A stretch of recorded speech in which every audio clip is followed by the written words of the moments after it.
नमस्कार, मी प्राची साळुंखे. महाराष्ट्र कॉलिंग या विशेष कार्यक्रमात आपलं अगदी मनापासून स्वागत आहे. आज आपण चर्चा करणार आहोत केमिकल स्टिम्युलेशन तंत्रज्ञान या विषयावर आणि चर्चा करण्यासाठी आपल्या सोबत आहेत खनिज अभियंता विशाल बगले. आपण त्यांचं स्वागत करूयात. नमस्कार सर, आपलं स्वागत आहे. कार्यक्रमाला आपण सुरुवात करणारच आहोत, मात्र त्याआधी आपण विशाल बगले यांच्या कार्याविषयी थोडक्यात माहिती करून घेऊयात. कमी पाणी देणाऱ्या आणि कोरड्या बोअरवेलमुळे उन्हाळ्यामध्ये शेतकऱ्यांसमोर पाण्याची भीषण समस्या उद्भवते. हीच समस्या ओळखून खनिज अभियंता विशाल बगले यांनी बोअरवेलला पाणी वाढवण्यासाठी केमिकल स्टिम्युलेशन तंत्रज्ञान विकसित केलंय. गेल्या 20 वर्षांपासून ते संपूर्ण महाराष्ट्रामध्ये आणि इतर राज्यांमध्ये देखील या ट्रीटमेंटचा वापर करतात. अगदी कमी खर्चामध्ये सोयीस्कर आणि उत्तम निकाल देणारं हे तंत्रज्ञान संपूर्ण भारतामध्ये फक्त आणि फक्त विशाल बगले यांच्याकडेच उपलब्ध आहे. विशाल बगले सरांनी IIT ISM धनबाद येथून आपलं शिक्षण पूर्ण केलेलं आहे. त्यांनी सेल भारत सरकार या ठिकाणी कार्यकारी अभियंता म्हणून काम केलंय. शिवाय जिओलॉजी आणि मायनिंग डिपार्टमेंटमध्ये देखील त्यांनी काम केलंय. तर science and engineering research board ही भारत सरकारची प्रतिष्ठित फेलोशिप देखील त्यांनी मिळवली होती. महत्त्वाचं म्हणजे केंद्रीय मंत्री नितीन गडकरी यांनी स्वतः या प्रोजेक्टची चाचणी बघून विशाल बगले यांचं कौतुक केलंय आणि त्यांना विशेष प्रशंसा पत्र देखील दिलंय. केंद्रीय कृषी मंत्रालय आणि केंद्रीय जलशक्ती मंत्रालयाने देखील बगले यांच्या कामाची दखल घेतली आहे. विशाल बगले यांच्या केमिकल स्टिम्युलेशन तंत्रज्ञानाचा लाभ हजारो शेतकऱ्यांना होतोय आणि आपण देखील याविषयी आज माहिती जाणून घेणार आहोत. तर सुरुवात करूयात आपल्या चर्चेला. सर, पुन्हा एकदा आपलं स्वागत आहे. धन्यवाद. खरं तर सगळ्यात महत्त्वाचा प्रश्न जो सगळ्यांनाच पडला असेल तो म्हणजे केमिकल स्टिम्युलेशन तंत्रज्ञान नेमकं काय? केमिकल स्टिम्युलेशन तंत्रज्ञान हे पूर्वीपासून जगभरात इंधन विहिरी जे म्हणतो, म्हणजे आता आपण पेट्रोलियम पदार्थ किंवा क्रूड ऑइल काढतो, तर तिथे त्याचं उत्पादन वाढवण्यासाठी वापरतात. तर तीच प्रक्रिया आम्ही पाण्याच्या बोरवेलसाठी काही वेगळे केमिकल्स आणि विशिष्ट कंपोजिशन आणि कॉन्सन्ट्रेशन वापरून करतोय. आणि गेल्या 20 वर्षापासून आम्ही करतोय. काही नाही, फक्त सिंपल बोरमध्ये येऊन आम्ही केमिकल टाकतो. केमिकल टाकल्यानंतर तुम्हाला बोर 2 दिवस बंद ठेवावे लागतात. 2 दिवसांनी जेव्हा आपण सुरू करतो त्यावेळेस त्यातनं आपल्याला पाण्याची वाढ दिसून येते. म्हणजे अगदी सिंपल अशी प्रक्रिया आहे. बिलकुल. सर, महत्त्वाचं म्हणजे हे केमिकल स्टिम्युलेशन तंत्रज्ञान नेमकं कसं काम करतं, कसा फायदा याचा होतो? महत्त्वाचं आहे. केमिकल स्टिम्युलेशन तंत्रज्ञान कसं काम करतं याच्यापूर्वी आपण थोडी जिओलॉजी समजून घेऊयात. म्हणजे नेमकं बोरवेलमधनं पाणी कसं मिळतं हे फार महत्त्वाचं आहे. एक आपल्याला इमेज दिसतं, त्याच्यामध्ये बघू शकता की आपण जो वरचा जो थर आहे, म्हणजे जमिनीच्या खाली जो 100 फुटाचा थर आहे, जो चॉकलेटी कलरमध्ये दिसतो आता तो, तर हा आहे वॉटर टेबल. म्हणजे प्रत्येक साधारण 100 फुटापर्यंत असतो. प्रत्येक वर्षी जो पाऊस पडतोय, तर पाऊस पडल्यानंतर हे पाणी 100 फुटापर्यंत मुरतो. आणि हे निसर्गाची देणगी आहे खरं तर. म्हणजे प्रत्येक वर्षी पाऊस पडला की हे वॉटर टेबल रिचार्ज होतं आणि ते पुढच्या पावसाळ्यापर्यंत आपल्याला उपयोगी येतं. पण होतं काय की शेतकरी मित्र जे आहेत ते काही ठिकाणी पाण्याचा अपव्यय केला जातो किंवा अतिरेक पाण्याचा उपयोग होतो. मग त्यामुळे हे वॉटर टेबलचं पाणी जून जुलैला संपण्याऐवजी डिसेंबर जानेवारीला संपतं आणि त्यामुळे बरेच बोरवेल हे डिसेंबर जानेवारीला बंद पडतात. मग 90% केसेसमध्ये बोरवेल हे ह्याच पाण्यावर डिपेंड आहेत. आता ॲक्च्युअल ग्राउंड वॉटर किंवा भूगर्भजल म्हणजे काय, तर त्या 100 फुटाच्या खाली जे पाणी चालू होतं तर ते पाणी म्हणजे भूगर्भजल. आता हे भूगर्भजल म्हणजे नेमकं काय, तर आपण समजून घेऊ की 100 फुटाच्या खाली आपल्या महाराष्ट्रात साधारण बेसाल्ट रॉक म्हणजे काळा खडक लागलेला आहे. आता काळ्या खडकामध्ये काही विशिष्ट अंतरावर काही पाणी धरण्याचे थर आहेत. हे पण नॅचरली म्हणजे नैसर्गिकरित्या तयार झालेले आहेत. याच्यामध्ये काही फटी आहेत जे पाणी धरून ठेवतात. हे पाणी म्हणजे ॲक्च्युअल ग्राउंड वॉटर किंवा भूगर्भजल. आपण गल्लत करतो की पाणी संपलं म्हणजे काय, तर पाणी संपलं म्हणजे फक्त वरचं वॉटर टेबलचं पाणी संपतं, पण ॲक्वाफर किंवा खालचं ग्राउंड वॉटर संपत नाही, अबंडंट आहे. बट प्रॉब्लेम काय होतं, इथे पाणी कसं येतं तर पाणी म्हणजे जे पावसाचं पाणी जे 100 फुटापर्यंत मुरतं, तर त्यातलं काही टक्के भाग पाणी 20-30% पाणी प्रत्येक वर्षी त्या ॲक्वाफरला जाऊन भेटतं.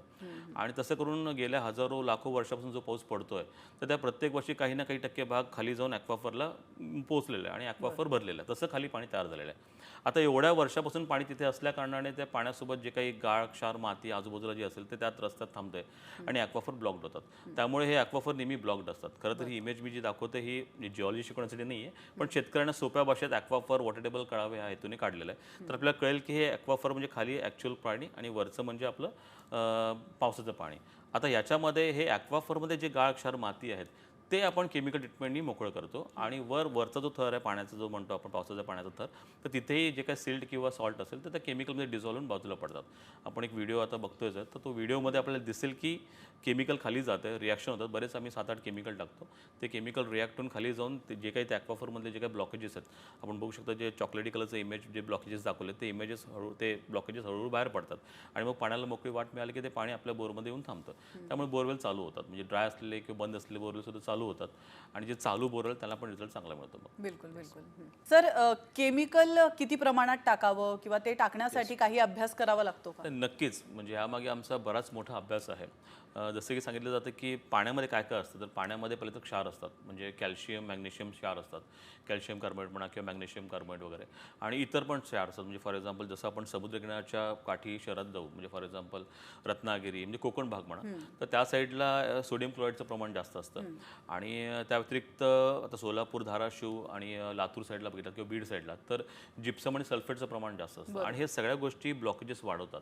आणि या व्यतिरिक्त परत मिनरल खनिजे असतात, जसे की आयरन ऑक्साईड म्हणा किंवा इतर गँग मटेरियल म्हणजे सिलिकेट माती जे म्हणतो आपण किंवा सिल्ट असतं. तर या सगळ्यांना कुठलं केमिकल लागेल आणि ते केमिकल कसं काम करेल ह्याचा अभ्यास करावा लागतो बरोबर. आणि त्यानुसार केमिकल बदलावे लागतात आणि त्यामुळे जिल्हा बदलला की आपल्याला केमिकल बदलावं लागतं, केमिकलचं प्रमाण बदलावं लागतं बरोबर. आणि विशेष करून काय आहे, हा केमिकलचा क्रम देखील ठरवावा लागतो की कुठला केमिकल पहिले टाकावा कुठला नंतर टाकावा. जेणेकरून होतं काय की एकदम केमिकल टाकले गेले तर एक केमिकलचं रिॲक्शन दुसऱ्या केमिकलवर होतं आणि त्यामुळे मग होतं असं की दोन्ही केमिकलचं काम थांबतं. तसंही चालत नाही. त्यामुळे केमिकलचा क्रम ठरवावा लागतो, केमिकल किती वेळासाठी ठेवावं ते ठरवावं लागतं, कुठल्या भागात कुठल्या जिल्ह्यासाठी कुठलं केमिकल लागणार आहे, कुठलं कॉन्सन्ट्रेशन बदलावं लागेल हे ठरवावं लागतं. आणि सांगितल्याप्रमाणे हे सगळं तर झालं पण प्रत्यक्षात अनुभव म्हणजे ऑनसेट अनुभव, म्हणजे गेली 15 वर्ष आम्ही जे काम करतो तर त्या ऑनसेट त्याचा एक एक्सपिरियन्स असतो, अनुभव आहे. तर या सगळ्यांची सांगड घालत आम्ही ट्रीटमेंट करतो. त्यामुळे फार महत्त्वाने याच्यामागे बराच अभ्यास आहे. सर, अजून एक महत्त्वाचा प्रश्न म्हणजे हे सक्सेसफुल होण्याची रेट किती आहे किंवा किती टक्के खात्री आहे की पाणी वाढणारच आहे? राईट, हा फार महत्त्वाचा प्रश्न आहे. तर मला सांगता येईल की खरं तर चालू बोरवेल, आता चालू म्हणजे कशाला म्हणतो मी, जे बोरवेल हे 1 तासापेक्षा जास्त चालतात तर त्यांना मी चालू बोरवेल म्हणतो, कारण की त्याचा शेतीला काहीतरी उपयोग होतो.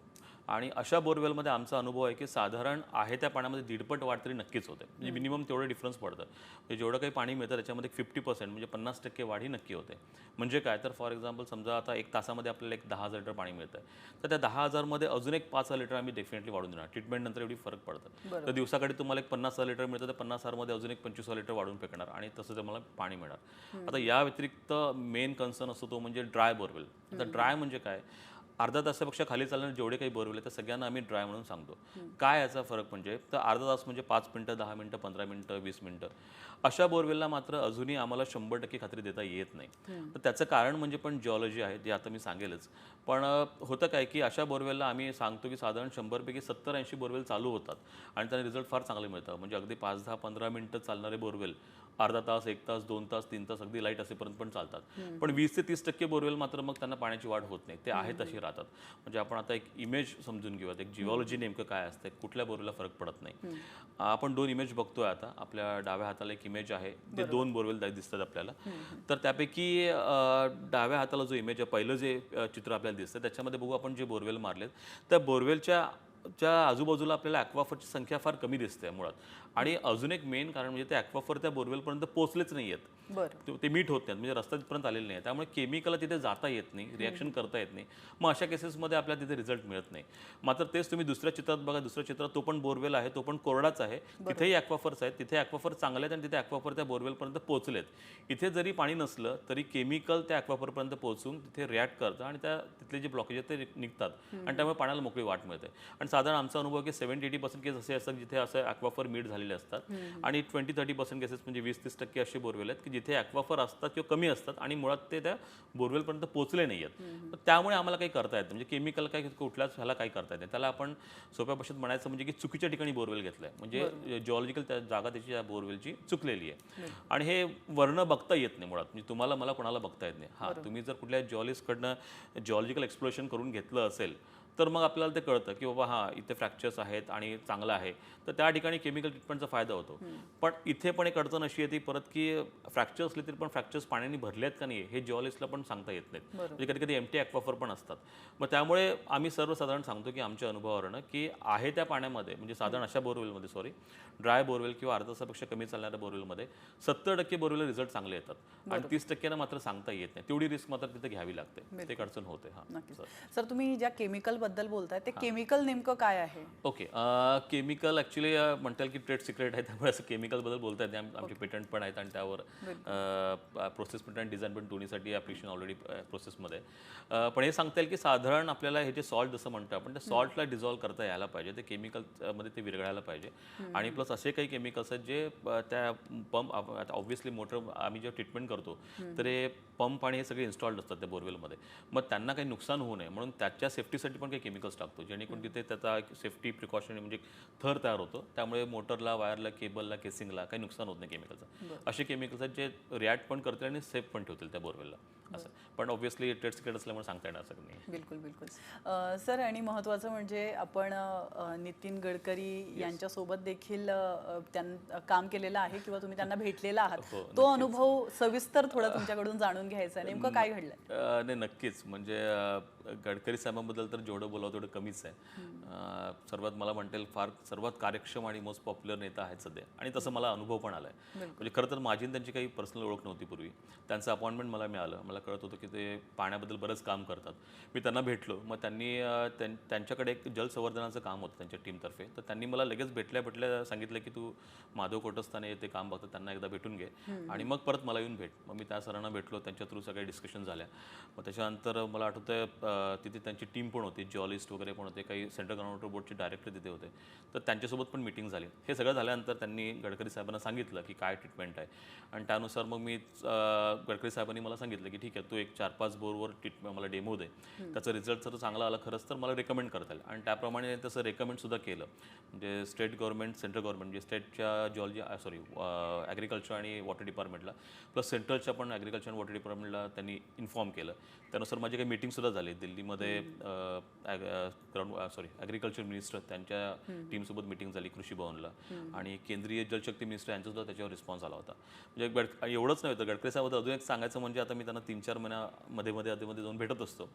तर सांगितलं की सर असं आहे ते विशाल बघले मी बोरवेल केमिकल कर. अरे हो कसं आहे तू आणि काय चालू आहे म्हणजे काम कितपत पुढे सरकलं आहे किंवा विशेषतः विचारतात की मराठवाडा आणि विदर्भासाठी काय प्लॅन आहेत, काय चालू आहे आणि त्याला सोडून परत हे पण विचारतात की किती शेती या ट्रीटमेंटनंतर ओलिताखाली आलेली आहे. म्हणजे त्यांचं कन्सर्न हे पण आहे की याचा उपयोग बेनिफिट किती होतं आहे आणि त्यांना सायन्स माहिती आहे, याची लिमिटेशन्स पण माहिती आहे. तेही म्हणतात की किती टक्के चान्सेस आहेत, म्हणजे किती टक्के अजून इम्प्रूव्हमेंट करता येईल.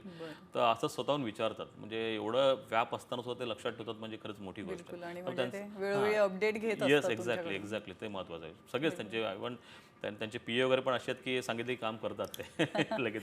अगदी बरोबर. चांगलं काम असेल तर नक्कीच ते केलंच पाहिजे. आणि मुळामध्ये हा झाला तुमचा अनुभव नितीन गडकरी सरांसोबतचा. आता याला मात्र आम्हाला आता शेतकऱ्यांचा अनुभव जाणून घ्यायचा आहे. काय नेमक्या त्यांच्या प्रतिक्रिया आहेत? नाही खरंच फार छान आहेत. म्हणजे बऱ्याच ठिकाणी शेतकरी सांगतात की धन्यवाद देतात, पहिली गोष्ट तरी आभार मानतात आणि म्हणतात की फार चांगलं काम करताय तुम्ही, शेतकऱ्यांसाठी करताय म्हणतात. मग ते खरंच चांगलं वाटतं आणि त्याचं कुठे ना कुठे आम्हालाही पोचपावती मिळाल्यासारखी वाटते की आम्ही जे काम करतोय तर त्याचा त्यांना आनंद आहे. काही ठिकाणी रिझल्ट्स येतात तिथे आम्हाला दुःख होतं, पण ते सगळं शेवटी जिओलॉजी आहे, हा सगळं तंत्रज्ञान आणि विज्ञानाचा खेळ आहे. मग आपल्याला जेवढं शक्य आपण ते करू शकतो. पण बरेच लोक मग आम्ही ट्रीटमेंट झाल्यानंतर त्यांचे फीडबॅक मागवतो, त्यांना विचारतो काय फोनवर तर ते फीडबॅक देतातच चांगले, पण त्यांचे रेकॉर्डेड फीडबॅकसुद्धा आमच्याकडे आहेत. म्हणजे स्वतः ज्यांचं बोर 5 मिनिटं 10 मिनिटं चालायचं नंतर ते अगदी 4-4, 5-5 तास चालत आहे. तर अशा लोकांचे फीडबॅक्स आहेत जे माझ्या यूट्यूब चॅनलवर अवेलेबल आहेत. म्हणजे किंवा वेबसाईटवर पण इव्हन vishalbagle.com या वेबसाईटवर गेलात किंवा ashokagriborewell.com या वेबसाईटला गेलात तर तिथे सगळ्या व्हिडिओज आहेत. म्हणजे तुम्हाला स्वतःला बघता येईल की शेतकरी स्वतः फीडबॅक देऊन सांगतात की त्यांचं नाव काय, गाव काय, किती बोरवेल चालायचं पूर्वी, नंतर किती चालायचं. म्हणजे हे त्यांचे फीडबॅक आहेत रेकॉर्डेड.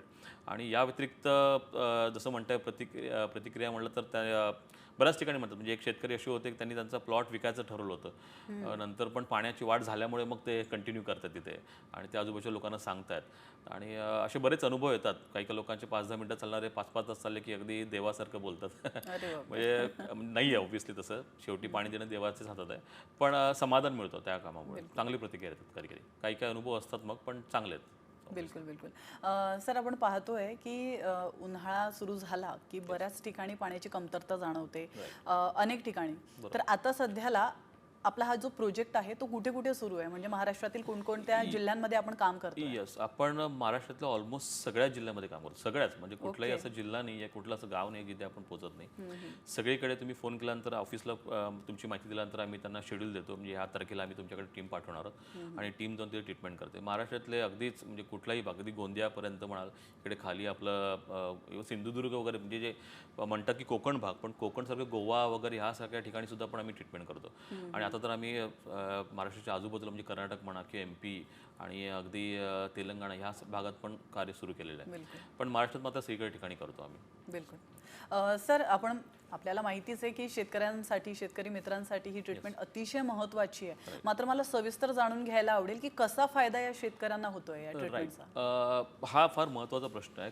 काय होतं की साधारण आज जर बोरवेल फेल गेला किंवा पाणी कमीच झालं तर आपल्याकडे नवीन बोर घेण्याशिवाय दुसऱ्याकडे शेतकऱ्यांचा काही पर्याय नाही आहे. आणि नवीन बोर घ्यायचं म्हटलं तरी कमीत कमी 40 ते 50,000 किंवा 1 लाख रुपये खर्च होतात. त्यात तुम्ही अमरावती साईडला काही ठिकाणी गेलं जिथे ग्रॅव्हल्स किंवा वाळू वगैरे लागते, तिथे इनर केसिंग टाकतात पूर्ण, अगदी बोर खोल जितका खोल आहे तेवढा.